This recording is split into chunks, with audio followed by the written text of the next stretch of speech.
بسم اللہ الرحمن الرحیم۔ گناہوں سے بچنے کا طریقہ۔ ایک سوچ۔ ہم جانتے ہیں کہ ہم نے اپنی زندگی میں کیا کھویا اور کیا پایا۔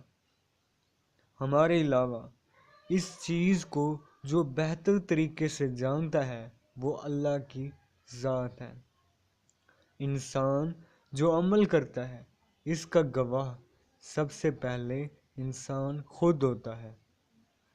اس کے بعد انسان کے دائیں بائیں جو فرشتے ہیں وہ اس عمل کے گواہ ہوتے ہیں، اور اللہ تو ہر شخص کے اعمال کو سب سے بہتر طریقے سے جانتا ہے۔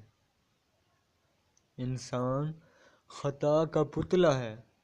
اگر خطا ہو جائے تو اس کا مطلب یہ نہیں کہ ہم اللہ کی رحمت سے مایوس ہو جائیں، بلکہ اللہ سے توبہ کر کے ہم معافی حاصل کر سکتے ہیں۔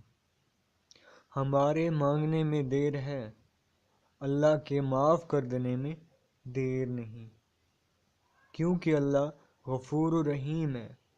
انسان کوئی بھی عمل کرے اللہ سے چھپ کر نہیں کر سکتا، اس لیے کوئی بھی عمل کرنے سے پہلے یہ سوچ لینا چاہیے کہ اللہ اسے دیکھ رہا ہے۔ یہ سوچ ہمارے اندر اگر پیدا ہو جائے تو ہم گناہوں سے بچ سکتے ہیں۔ مزید اچھی ویڈیوز کے لیے ہمارے چینل کو سبسکرائب کیجیے۔